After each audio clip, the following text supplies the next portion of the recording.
I think I might have broken the AI.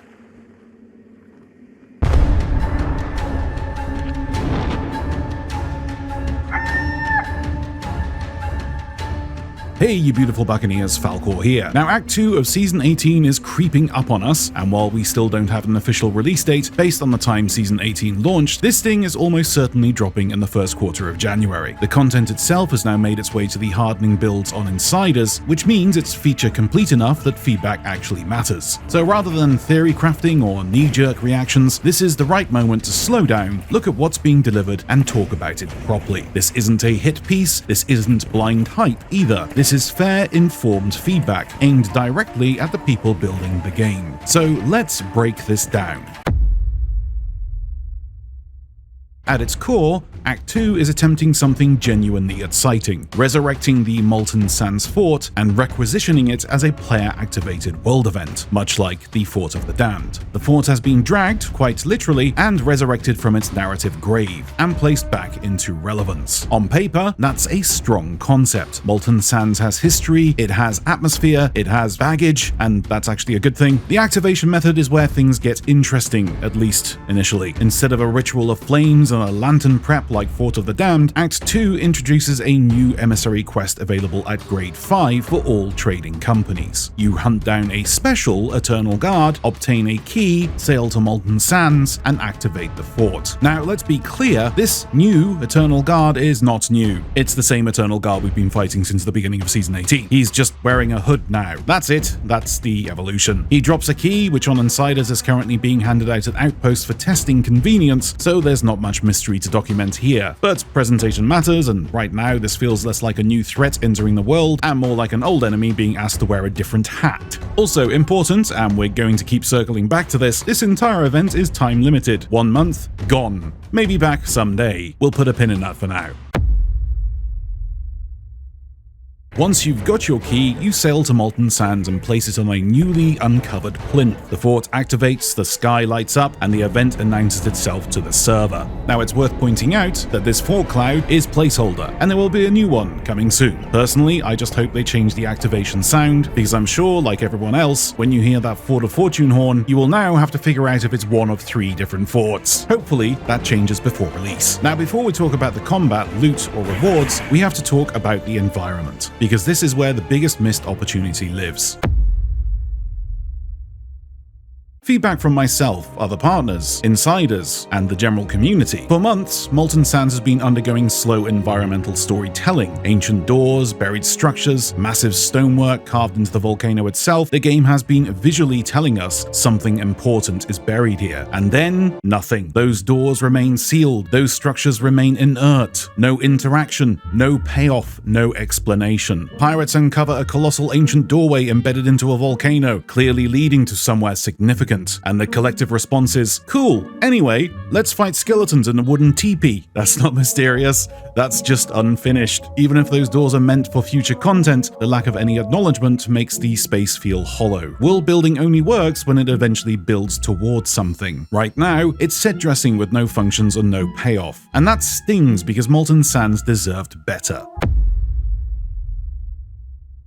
So what do you actually do once the fort is active? Now, this is going to sound somewhat negative, so keep watching. You fight waves of skeletons. You fight more skeleton lords than usual. And you finish with an Ashen Lord. And that's it. There is one genuinely interesting mechanic. Ancient skeletons occasionally spawn and start fighting other skeleton factions. It creates a battle of powers dynamic that feels alive and unpredictable, which makes one thing painfully confusing. You've centered the entire activation loop around Eternal Guards, and then didn't include them in the fort itself? The lore of this fort is Flameheart's forces and the Widow's forces of the Eternal Guard fighting for dominance. And you have the perfect opportunity to escalate this conflict. Ancient forces, Ashen forces, Eternal forces all clashing. And instead, one of your newest narrative enemy types just doesn't show up, which honestly is a massive shame. But Falcore, it's about the PvP. And you'd be right. I don't actually care if the fort is mechanically simple. World events like this exist to funnel players into conflict. The PvE is just the excuse, as is all PvE in Sea of Thieves. You could turn this into a competitive staring contest, and crews would still fight over it. But Fort of the Damned set expectations. It had identity, it had rituals, it had atmosphere baked into its mechanics. Molten Sands has more raw potential than Fort of the Damned ever did. Volcanoes, lava flows, environmental hazards, defensive triggers, and none of it is used, not even a little. No volcanic interaction as an offensive or defensive weapon, no player-triggered chaos, just more skeletons. Safe, functional, and unfortunately, very forgettable.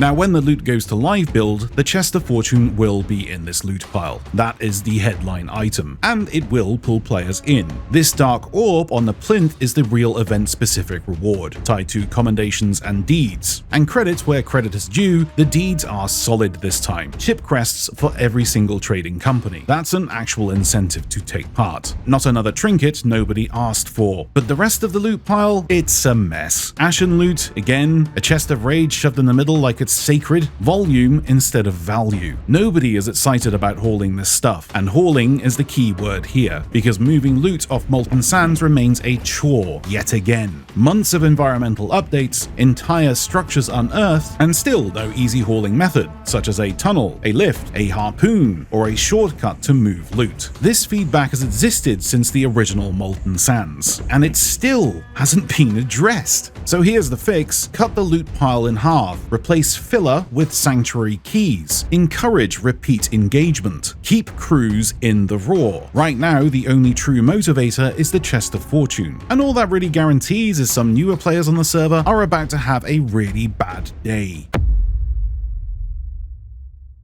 Now let's dig up this elephant and shove it in the room so we can all spank it: the fact that this is time-limited content. I don't hate time-limited content. When used correctly, it can be powerful, memorable, and special. But seasonal acts are the worst possible place to put it. Seasonal content should be permanent. Period. Time-limited events should exist outside of seasonal acts. You've received this feedback before, loudly, repeatedly, often after painful lessons, such as adventures. And yet here we are again, getting content and hoping urgency replaces excitement. Yes, I understand the long-term plan, rotate limited events back in occasionally, that could work, but history tells us this often turns into annual reruns or recycled acts replacing actual new content. That's the fear, and it's not an unreasonable one.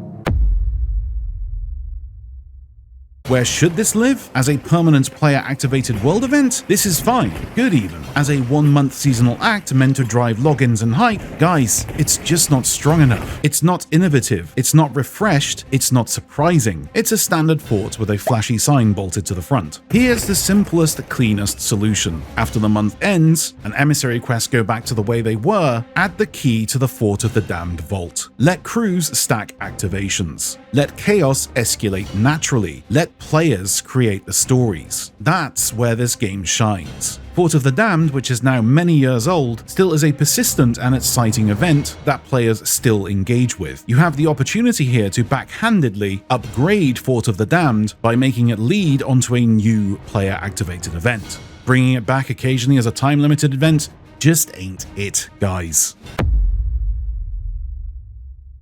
I'll still have amazing fights here, I'll still have ridiculous alliances and betrayals, there will be laughs, chaos, and unforgettable moments, but once again, this is a fantastic idea held back by overly cautious execution. The foundation is strong, the potential is massive, the delivery just isn't there yet. Hopefully, this feedback from myself and the wider community reaches the right people, because this fort doesn't need more skeletons, it needs conviction.